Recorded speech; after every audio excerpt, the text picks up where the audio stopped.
nama saya Muhammad Farharun dengan NIM 18932020007 dari Prodi Pariwisata Syariah Fakultas Ekonomi Bisnis Islam.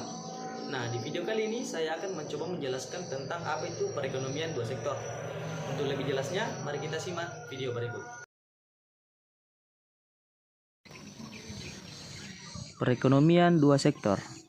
Perekonomian dua sektor adalah perekonomian yang terdiri dari sektor perusahaan dan sektor rumah tangga. Pendekatan yang digunakan adalah pendekatan Keynes sederhana. Dalam perekonomian dua sektor, sumber pendapatan yang diperoleh rumah tangga adalah dari perusahaan.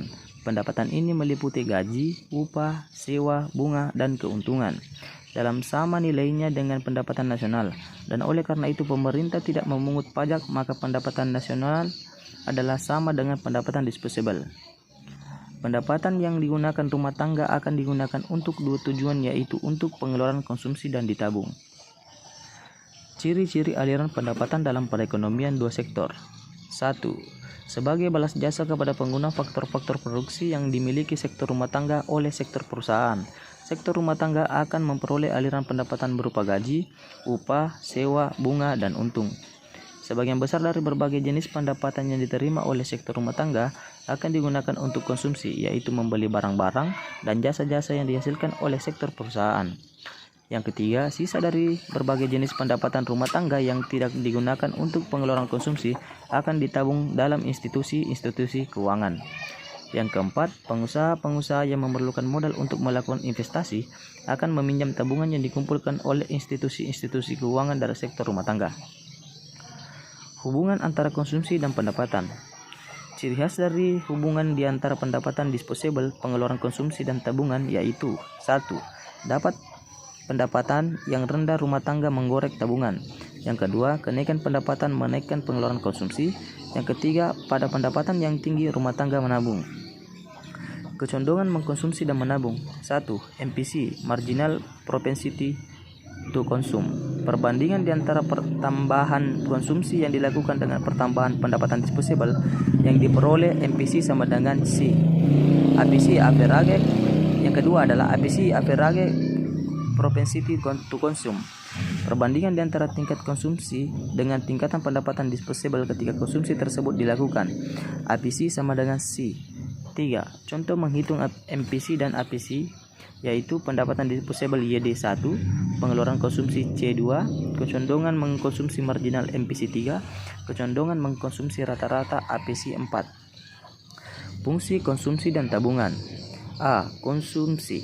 Fungsi konsumsi adalah suatu kurva yang menggambarkan sifat hubungan di antara tingkat konsumsi rumah tangga dan perekonomian dengan pendapatan nasional, pendapatan disposable, perekonomian tersebut. Jika dirumuskan, Y sama dengan C, keterangan Y, yield pendapatan, C sama dengan konsumsi. B. Konsumsi produktif dan konsumsi akhir. Konsumsi produktif adalah suatu kegiatan yang menggunakan bahan-bahan mentah yang dapat dipergunakan untuk menghasilkan barang lain. Sedangkan konsumsi yang langsung dapat memuaskan kebutuhan disebut sebagai konsumsi akhir. C. Tabungan. Fungsi tabungan adalah suatu kurva yang menggambarkan sifat hubungan di antara tingkat tabungan rumah tangga dalam perekonomian dengan pendapatan nasional. Pendapatan nasional dalam keseimbangan Y sama dengan C tambah S. Keterangan Y sama dengan yield atau pendapatan, C sama dengan consumption atau konsumsi, S saving atau tabungan. Faktor yang mempengaruhi tabungan, pendapatan, tingkat bunga, motif berjaga-jaga. D. Fungsi konsumsi agregat dan fungsi tabungan agregat. Pengeluaran konsumsi agregat adalah jumlah daripada pengeluaran-pengeluaran yang dilakukan oleh seluruh rumah tangga yang ada dalam perekonomian.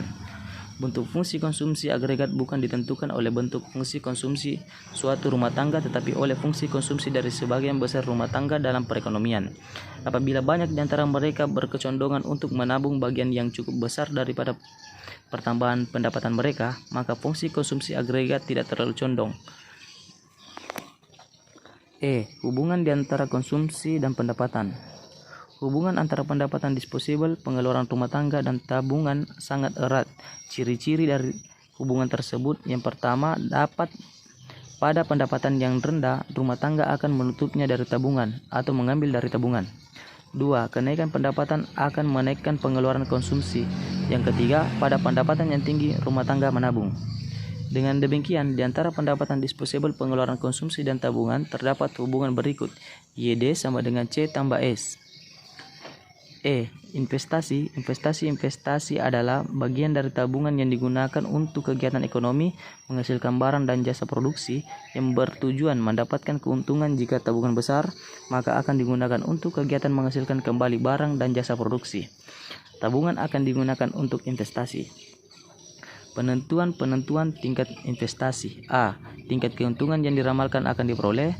B. Suku bunga. C. Ramalan mengenai keadaan ekonomi di masa depan. D. Kemajuan teknologi. E. Tingkat pendapatan nasional dan perubahan-perubahannya. F. Keuntungan yang diperoleh perusahaan tersebut. F. Penantian tingkat kegiatan ekonomi. Gambaran yang paling sederhana dari kegiatan dalam suatu perekonomian ditunjukkan oleh aliran-aliran pendapatan di antara dua faktor ekonomi yang pertama, yaitu sektor rumah tangga dan sektor perusahaan. G. Yang terakhir, faktor yang mempengaruhi tingkat kegiatan ekonomi. Oleh karena itu, dalam perekonomian tidak terdapat kekurangan permintaan. Menurut pandangan ahli-ahli ekonomi klasik, di mana tingkat kegiatan ekonomi akan dicapai tergantung kepada kemampuan sektor perusahaan untuk memproduksi barang-barang dan jasa. Kesanggupan ini dibatasi oleh banyaknya faktor produksi yang tersedia dalam perekonomian itu. Untuk menentukan tingkat keseimbangan perekonomian negara, dapat digunakan 3 cara, yaitu 1. Menggunakan contoh angka pendapatan nasional dan perbelanjaan agregat. 2. Menggunakan grafik yang menunjukkan A.